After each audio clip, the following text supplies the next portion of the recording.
dị n'okwu ezigbo mmadụ ilesi gị moto ibulu moto ịnọbazie ajọ mmadụ etu na-atali gị ngwa abịa abịa nwụ ya dị n'okwu ajọ mmadụ ibu na-eteli gị kọntena ya dị n'okwu ezigbo mmadụ ibu na-etelu gị kọntena iwelu nwa imepe ya ibulu ngwa afịa gị janwe ezigbo afịa ajọ mmadụ etu na-atali gị kọntena imepe kọntena janwe ebulu ụkwụ abụrụ ụwa chọrọ ife dị mma Ifedioramma ụwa na-achọ obodo amụgo nnukwu nwa obodo amụgo nwa ka nwa Ifedioramma ụwa na-achọ obodo amụgo nnukwu nwa obodo amụgo nwa ka nwa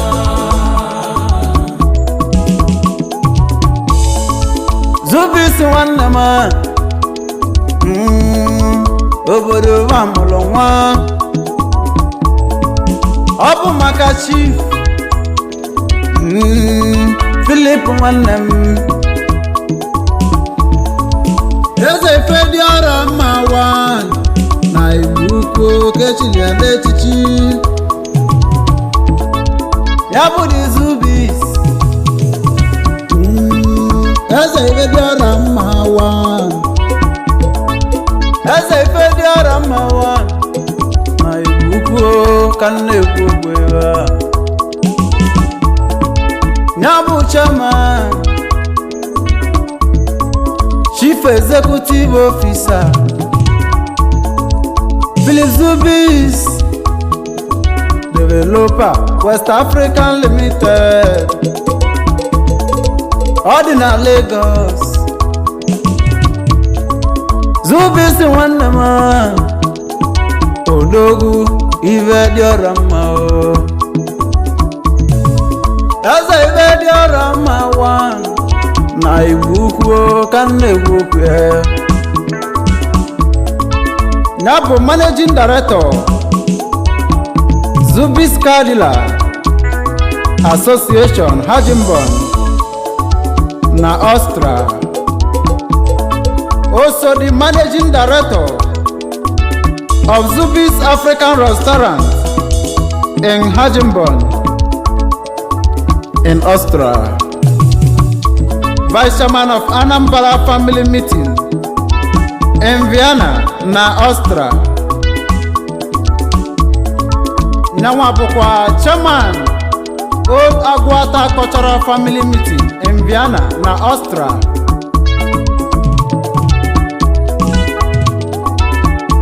Nyanwa bụkwa patron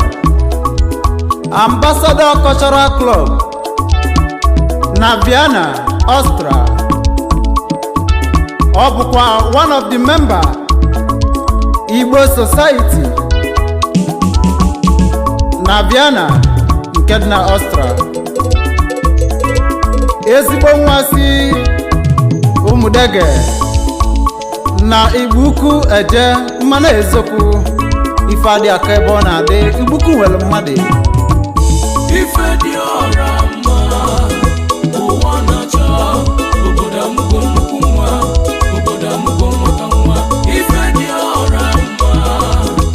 ụwa na-achọ obodo amụgo nnukwu nwa obodo amụgo nwa ka nwa Ifedioramma nwanne m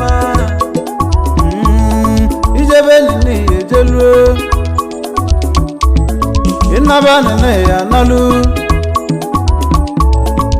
Ifedioramma nwanne m ichokwu nwanne m wee mana ị nọ n'ụlọ mana obenege na-azụ n'abịa ọ bụ na ịchọ igote moto gbawa Zubis ka ebutelu gị moto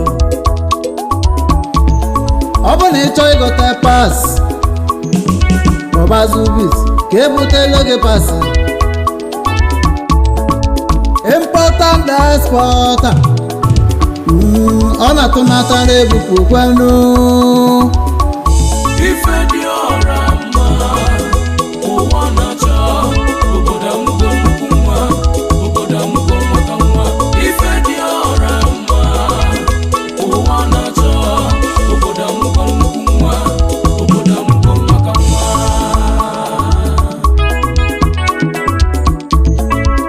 ajọ mmadụ ilesi gị moto ya dị n'okwu ezigbo mmadụ ilesi gị moto ibulu moto ịnọbazie ezigbo mmadụ ilesi gị pas iwere nwayọ ekpelu ya n'aba ọ bụrụ ị na-arụ ogbe gị iwere welụsịa moto oje wesi kesi ya important exporter kelelu mụ ambassador cultural club bana na Vienna Austria kavabi ebi eze Ifedioramma wa na Igbo Ifedioramma ụwa na-achọ obodo amụgo nnukwu nwa obodo amụgo nwa ka nwa Ifedioramma ụwa na-achọ obodo amụgo nnukwu nwa obodo amụgo nwa ka nwa ọ bụ n'obodo mụta ajọ mmadụ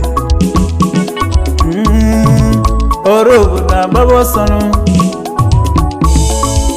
ọ bụ n'obodo mụta ezigbo nwa ọrụ obodo abụ ya n'anya ibu kubanye aịbụlụ zubis n'anya azụbika nwanne m eze Ifedioramma wa na Igbo ka m na-ekwukwu ebe a ọ bụ na azụbisi bata anyị ga-elibe olili eze Ifedioramma wa na Igbo ka m na-ekwukwu ebe a o chiri echichi eze Ifedioramma wa na Igbo kochiri n'echichi Austria kobi ebi important exporter ọ na-atụnata ọ na-ebufu ụgwọ ebufu n'aka na-akọwa Ifedioramma ụwa na-achọ obodo amụgo nnukwu nwa obodo amụgo nwa ka nwa Ifedioramma ụwa na-achọ obodo amụgo nnukwu nwa obodo amụgo nwa ka nwa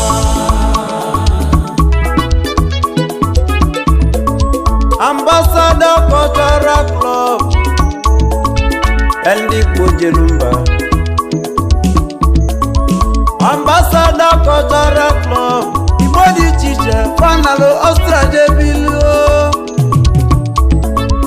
ọ bụ baka nnekwunu ambassador cultural club do n'ọganiru kunu ji aga